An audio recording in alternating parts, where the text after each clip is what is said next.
आनंद मिल सकता है वो दुनिया में कहीं नहीं मिल सकता। सारे तीर्थ धाम आपके चरणों में, हे भोलेनाथ प्रणाम आपके। शिव के चरणारविंद में सारा सुख आनंद हमें प्राप्त हो सकता है।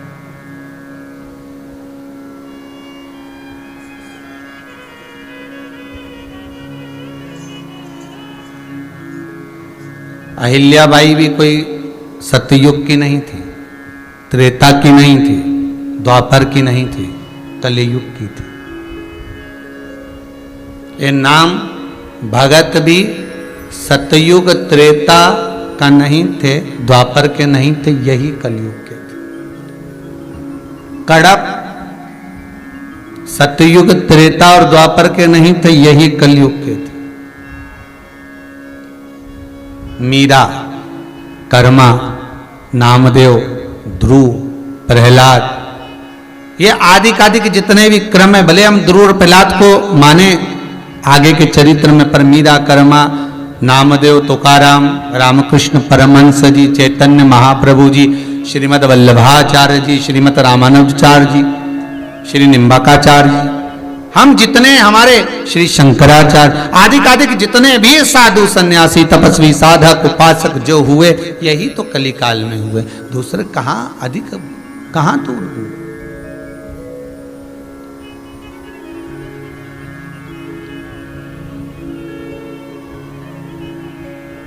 एक प्रश्न है,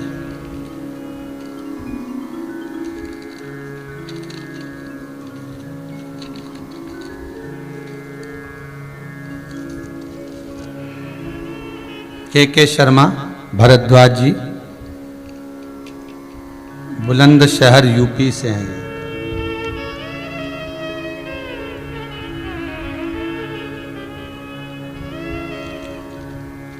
हमारे यहां पर शिवलिंग है, पर केवल लिंग रूप में ही है। पार्वती जी का हस्त कमल अर्थात जिस पर शिवलिंग रखा हुआ है वो नहीं है, और उस पर अशोक सुंदरी की जगह भी नहीं है।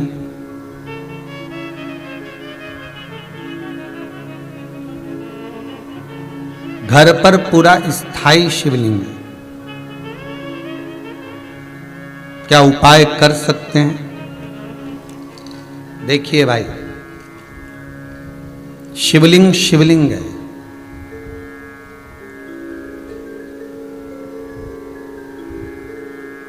भले वो पार्वती जी का हस्त कमल ना हो, भले अशोक सुंदरी की जगह ना हो, भले अशोक सुंदरी की जगह भले ना हो, और भले उसमें हस्त कमल माता पार्वती जी का ना हो, परंतु शिवलिंग शिवलिंग है। भगवान भूत भावन वहां विराज रहे। और एक और बात अच्छे से ध्यान कर लीजिए महाराज, शंकर के शिवलिंग को जहां रखा है आपने, भले वो भूमि हो, चाहे प्लेट हो, कटोरी हो, एक चोमली बना ली हो, कपड़े पर रखा हो, वो हस्त कमल ही माना जाए। बस इतना जरूर है कि गोल बनाते हैं तो उसमें अशोक सुंदरी का स्थान नियुक्त नहीं होता। पर शंकर के शिवलिंग के भीतर 33 कोटि देवताओं का भाव तो वैसे ही आ जाता है।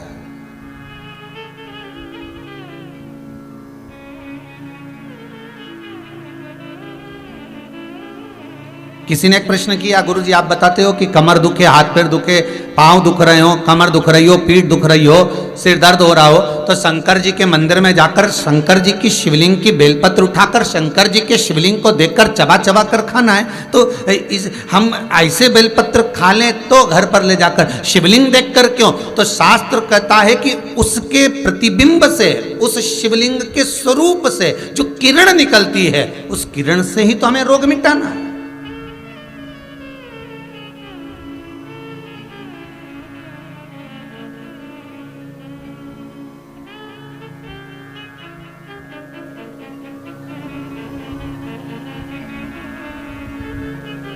अरे भाई, आप और हम में से बहुत सारे ऐसे होंगे जिनको शरीर में कष्ट होता होगा, और जैसे ही हॉस्पिटल में या क्लिनिक पर या डॉक्टर के पास पहुंचते हैं, बस डॉक्टर हाथ पकड़ के देखता है तो आधी बीमारी तो वहीं समाप्त हो जाती है। बोलो होती कि नहीं होती? सही बताओ। आप लोग तो गए होंगे, हम भी गए होंगे, सत्य बोलना। बस डॉक्टर ने हाथ पकड़ा, बीपी, हालांकि तुम्हें भी मालूम है बीपी कहीं नहीं है, फालतू की बात। और 25 बार तो शुगर चेक करा ली, ना शुगर ना ऊंची जाए ना नीची जाए, क्योंकि तू भी शुगर से बढ़कर है क्या? तो अपन भी तो हृदय से मीठा बोलते हैं, तो अपन कम, तो वो सब जांच करा ली, कहीं नहीं निकला। तो कई माताएं आके बोलती है, गुरुजी हमने खूब जांच कराई रे महाराज, कहीं नहीं निकले, पर समझ में नहीं आया, उसके बाद भी पांव दुखे। अर्थात डॉक्टर के पास जाते हैं तो आधी बीमारी तो यही समाप्त हो जाती है, डॉक्टर के पास पहुंचते से बीमारी समाप्त हो जाती है। तो आखिर कारण क्या है कि शंकर का शिवलिंग का दर्शन करें और फिर बेलपत्र को खाएं। अर्थात शिव के शिवलिंग स्वरूप में से जो किरण निकलती है, उसका स्वरूप, उसका आनंद हमारे रोग को वैसे ही हरण कर लेता, हमारे रोग को वैसे ही समाप्त कर देता।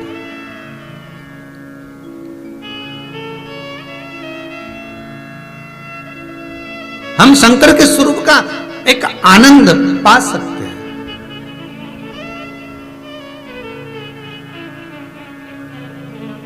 चलो जाने दो, एक और सरल भाषा से समझो। किसी मंदिर में, ये कभी तुमने किसी पुराण में लिखा कि राम जी के मंदिर में जाके एक लोटा पानी चढ़ाओ, कन्हैया जी के मंदिर में चढ़ाओ, माता जी के मंदिर में, भैरव जी के मंदिर में, हनुमान जी के मंदिर में, 33 कोटि देवता का कहीं नहीं लिखा कि एक लोटा पानी चढ़ाओ। पर पुराण में लिखा शंकर के मंदिर में जाओ तो एक लोटा पानी चढ़ाओ, शिवलिंग पर जल चढ़ाओ, गंगा जल चढ़ाओ, जल चढ़ाओ, पर चढ़ाओ जरूर। क्यों लिखा? कारण क्या था?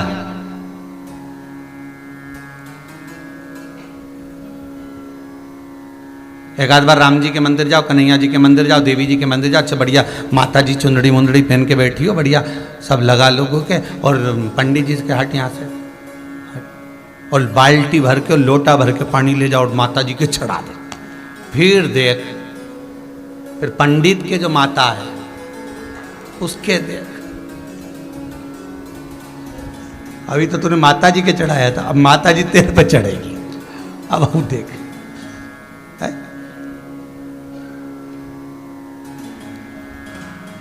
कहीं लिखा है ऐसा? है? पर नहीं, शिव के लिए लिखा है कि जल चढ़ाओ शंकर के शिवलिंग पर। क्यों?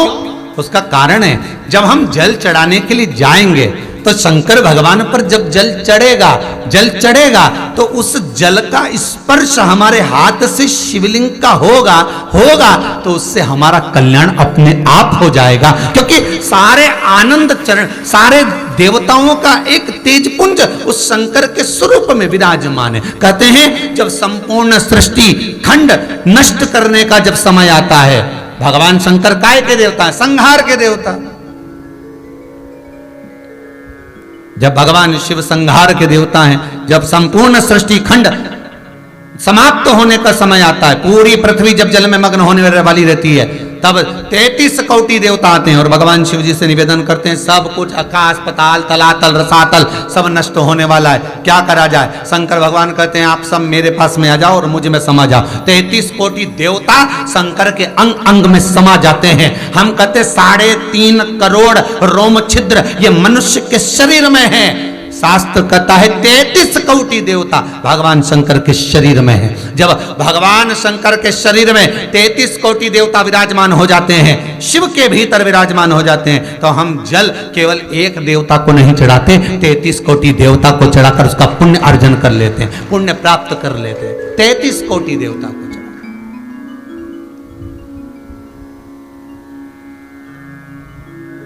जैसे नीम के वृक्ष में 64 योगनियां होती हैं, देवियां होती हैं, इसलिए आज भी हमारे विधान है, आज भी विधान है कि किसी को बहुत तेज बुखार आ रहा है, बहुत तेज बुखार, महाराज एक लोटा पानी लो, उसमें नीम की, कड़वी नीम की डाल दो, और डालने के बाद बच्चे पे से जिस पे बुखार आ रहा है उसको 7 बार उतारो और ले जाकर नीम के पेड़ में डाल दो, और उस नीम की जो झाड़ है जो पानी के अंदर पड़ी थी उसका जल उस बुखार वाले व्यक्ति पे छींट दीजिए। 15 से 20 मिनट में बुखार नीचे समाप्त।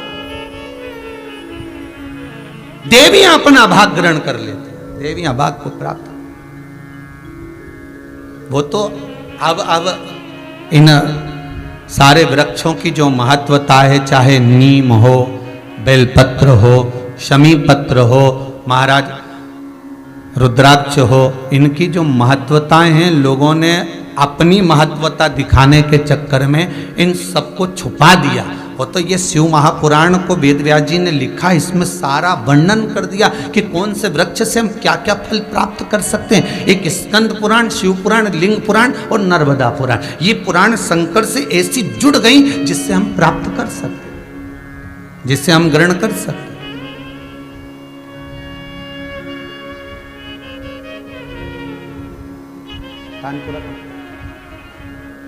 भगवान शिव के आनंद, और जब भगवान शिव सुख प्रदान करे, आनंद देवे, शिव महापुराण की कथा कहती है,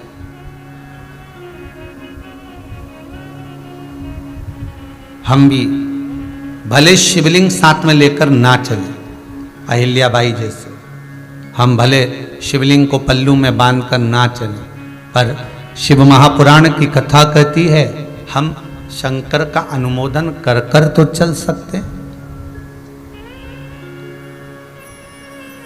हम शंकर का स्मरण कर कर तो चल सकते हैं।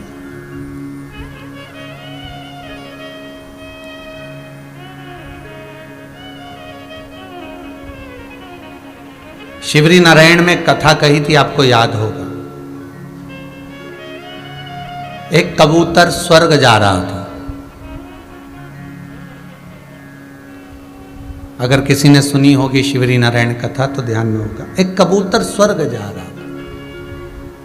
एक पक्षी रेगिस्तान में, जिसके पंख पूरे जल चुके थे, पीने के लिए पानी नहीं मिल रहा था, कबूतर को देखा। कबूतर ने उसको पूछा क्या बात है। उसने पूछा कबूतर से, तुम कहाँ जा रहे हो। उसने कहा मैं बैकुंठ जा रहा हूं। अच्छा, हाँ। तो उस पक्षी ने कहा कि एक बार भगवान से यह जरूर कहना,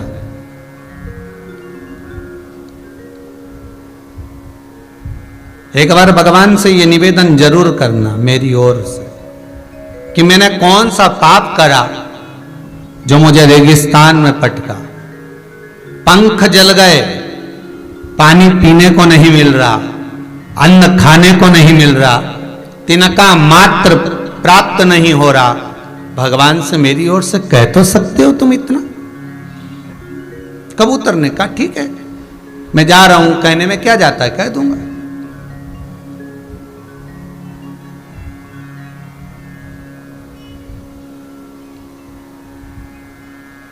कहने में जाता क्या है, वो मेरे को कहने में कुछ नहीं जाता, मैं कह दूंगा।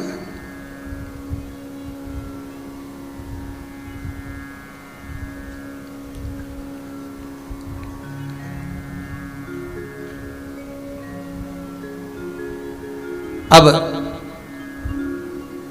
होता है मन में जो भाव प्रकट होता है, भगवान उसको स्वीकार। एक बहुत भांग घोट कर पीने वाला व्यक्ति तो दिन रात रस नशे में रहे, भांग का नशा 24 घंटा करे और दिन भर बम बम बोला बोले और गोला बोले निपटा ले, बोले बम बोला और ले गोला, तो चले। अब खूब नशे में, परंतु उसका नियम था, रोज शंकर जी के मंदिर जाता था और शिव जी को प्रणाम करके और चला जाता था।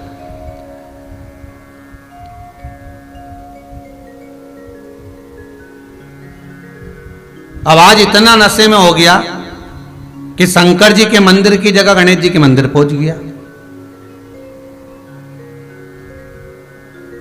अब गणेश जी के मंदिर पे जाकर खड़ा हो गया और बिल्कुल नशे में था, भांग के झूम रिया था, बोला भोला करता करता शंकर जी को देख रही। तो उसको शंकर जी तो कहीं दिख ही नहीं रहे। अब मन में बड़बड़ा रहा, बताओ आज बाप की जगह बेटा है। अब उसको ये नहीं मालूम कि शंकर की जगह गणेश जी का मंदिर है, आज बाप की जगह बेटा। अब बहुत देर तक सोचता रही अब करूं क्या, उसने इंतजार भी करा कि शंकर जी आएंगे, मंदिर चेंज हो जाएगा, फिर नीरी आ गया। तब उसने पिताजी से कह देना आया था, चला गया, चला गया। भाव देखिए उसका, भले गोला था पर मुख से बोला, बोल कर गया। उसकी शुद्धता शिव में थी।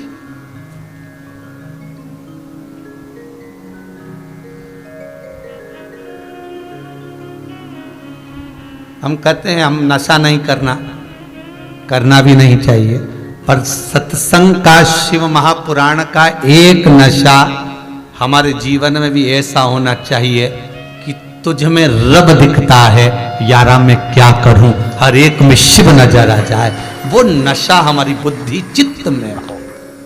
और है ऐसा नहीं कि नहीं है। कई लोग टीवी खोलते हैं तो यही देखते हैं कब शिव पुराण आ रही है, जरा देखो, जरा चैनल चेंज करो, कौन सी टीवी पे आ रहा है, अभी इस पे आ रहे थे, अब इस पे आ रहा है, अब देखो जरा कौन से पे, तो चेंज कर करके देखते रहते, कितनी बजे कितनी पल।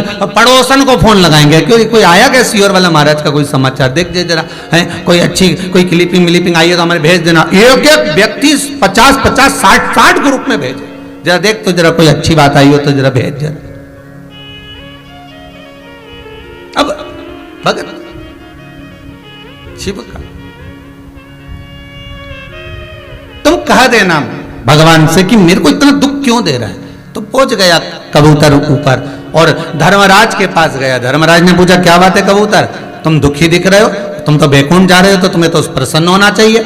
नहीं, दुख इस बात का है कि नीचे एक पक्षी मिला था मुझको, बेचारा बड़ा दुखी था, उसके पंख जल गए, उसके पास में खाने पीने का कुछ नहीं है, कुछ कृपा कर दो ना आप, मेरी तरफ से कृपा कर दो, मैं विनती कर रहा हूं, कुछ तो कृपा करो। धर्मराज ने कहा बहुत पापी है वो, उसको भुगतना पड़ेगा, भोगना पड़ेगा।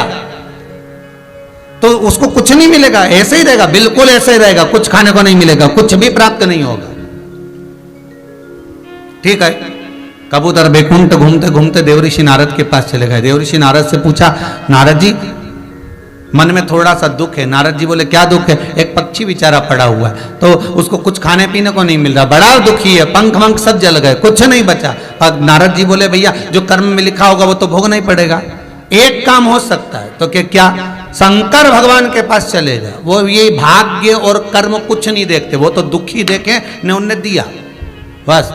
उनको तो जिसने बोला बम बम बोला और उन्होंने दे दिया सोने का हंडा उठा के तुरंत। जब चोर को कुबेर बना सकते हैं तो तू तो जा। अब शंकर जी के पास पहुंच गया। भोलेनाथ जी बोले क्या, वो पक्षी बेचारा है ऐसा। शंकर भगवान बोले जो कर्म करा है तो भोगना तो पड़ेगा, पर सुन किसी से मत बोलना, उसको जाके किया क्या, बस इतना बोल दे कि जितना दुख मिल रहा है ना, हर दुख में एक ही बात के वार है प्रभु बड़ी कृपा करी, बड़ी कृपा करी, इतना जोरदार दिया, बड़ी कृपा करी, बस इतना कहना चालू करवा दो उससे, बाकी कुछ मत करना। अब भोलेनाथ तो भोलेनाथ ऐसे ही काम करवाते हो, जा बस इतना बोल दे, हर चीज में वो कृपा करना कि भगवान बड़ी कृपा करी प्रभु आपने, बस इतना बोल। ठीक है, बोल दिया। उस पक्षी ने पूछा कबूतर तू वापिस आ गया, तूने मेरा बोला हाँ, भगवान से बात करी थी, एक सामने मना कर दिया, पर शंकर जी बोले कि ऐसा बोल कि बड़ी कृपा करी। तो क्या काई की कृपा करी, मैं तो पंख जल कर के कृपा करी। तो बोलने में क्या जाए, बोलता रहे, बोलने में क्या जाए, बोल। उसने भी चालू कर दिया, वाह प्रभु बड़ी कृपा करी, कष्ट बहुत है, पानी नहीं मिल रहा, बड़ी कृपा है, मत मिल रहे तो उसमें भी तुम्हारी कृपा है, खाने को कुछ नहीं मिल रहा पर आपकी कृपा है। एक दिन भगवान विष्णु लक्ष्मी जी के साथ घूमने निकले और घूमते घूमते लक्ष्मी जी रूठ गई। लक्ष्मी जी ने नारायण जी कहा प्रभु ये क्या है, भगवान विष्णु बोले क्या है बताओ, कितना अच्छा जीव बेचारा, पंख जल गए तो कह रहा बारे प्रभु तुम्हारी कृपा, पानी नहीं मिल रहा तो कह तुम्हारी कृपा है, खाने को नहीं मिल रहा तुम्हारी कृपा, और तुम कृपा सागर बनकर, कृपालु बनकर, दयालु बनकर, करुणा सागर बनकर लोग तुम्हारी आरती गा रहे, जय जगदीश हरे है, और तुम जरा सी दया नहीं कर सकते। भगवान बोले इसका कर्म भले कर्म बेकार, पर वो क्या कह रहा है बड़ी कृपा, तो कृपा कर दो, थोड़ी सी कृपा करने में क्या है। भगवान ने कहा ठीक है, पंख दे देते हैं जिससे उड़कर कहीं चले जाए। अब ब्रह्मा जी ब्रह्माणी के साथ जा रहे थे, ब्रह्माणी ने सुन लिया, पीने को पानी नहीं, बड़ी कृपा है। 28 दिन का व्रत हो गया, कुछ नहीं पिया, पर कृपा आप ही की है प्रभु जो आपने व्रत कराया। ब्रह्माणी बोले कितना पाप लगेगा ब्रह्मा जी आपको। भगवान ब्रह्मदेव बोले काहे को, इसको पीने का पानी नहीं मिल रहा और कृपा कृपा कर रहा। तुम दया सागर करुणा सागर होकर सबकी लेखनी लिखने वाले, अरे पापी है नहीं मिलेगा इसको, तो क्या पाप आप नहीं काट सकते? काटो पाप और उसको पानी पीने का दो। भगवान ने कृपा कर दी, पीने का पानी मिल गया। अब जा रहे थे भोलेनाथ, अब वो तो विश्वनाथ, विश्वनाथ का मतलब भरण पोषण करने वाला, खाने को देने वाला। पहुंच गए, पार्वती जी बोली कितना दुखी है। भगवान शंकर बोले आग भी मैंने ही लगाई है, ये जो पंख और पानी मिला है, पर बोलूंगा नहीं। पार्वती जी, अच्छा पति की आदत रहती है कितना दान कर कर आ जाता, कभी नहीं बताता, और पत्नी हमेशा सोचती मेरा पति बहुत कंजूस, बहुत कंजूस। जरा दुकान पे बैठ के मालूम तो करो कितना दान दे दिया बेचारा, किसी को नहीं छोड़ता, सबको देता, कमाने में भी नहीं छोड़ता तो देने में भी नहीं छोड़ता। वो तो अपने को लगता है पति दान नहीं करता, भजन नहीं करता, कीर्तन नहीं करता, वो दिखावा नहीं करता। तुम्हारे जैसे 4 घंटे तक अगरबत्ती लेके बैठ गई, उसको दिखावे खावा नहीं आता। वो तो बस अपनी मर्जी से जो पढ़ना है पढ़ लेता है, मन से जाप कर लेता है, स्मरण कर लेता है, भजन कर लेता है, दिखावा दिखावा नहीं करता, उसको कुछ नहीं आता, फालतू की बात है ये। बेटा बेटी के ब्याह में देखना तुम, माँ कहती है सब चीज जमा के रखो, जमा के, मंगलसूत्र वहां रखो, हार वहां रखो, पाटली वहां रखो, और वो चप्पल इधर रखो। जब वो बहू को चढ़ावा चढ़ता है ना या लड़की को कुछ देते तो सब दिखावा कर कर, और पिताजी कहते रखा ही है ना, रखे, डब्बा बंद रखा है तो खोलो तो सबको दिखना चाहिए। अब पत्नी मैं शादी में भी न करे, खोलो खोलो, और वो पति के रख दिया ना, सबको मालूम है अपन ने दिया, उसमें क्या, नहीं नहीं सबको दिया। और कई कई नाम लिखो अलमारी पे, भैरूलाल, गणपत लाल, हरि किशन, श्रीधर, वेणुधर, राम गोपाल, पांडे, तब पूरा इतना बड़ा नाम लिखा अलमारी पे, ऐसा लगा जैसे पूरी धर्मशाला दान करी हो, पूरी लिखा। एक हमारे पास भी आए थे, कहे ये आश्रम में जो पंखे लगेंगे इस पे हम अपना नाम लिख के टंगवा दें।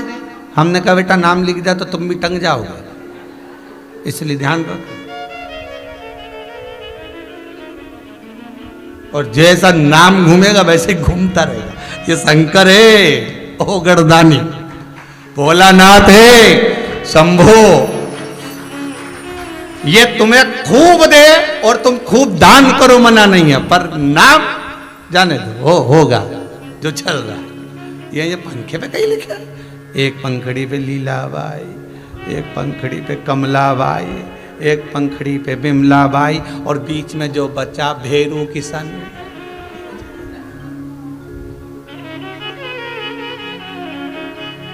अब जो तार लगा उस पर और लिख दे बिजली बाई, उसको क्या छोड़ दिया, उस पर और लिख दिया। ए बोला ए रे शंभू।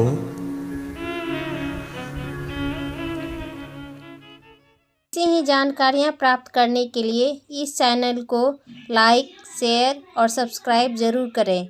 ओम शिवाय नमस्तुभ्यम।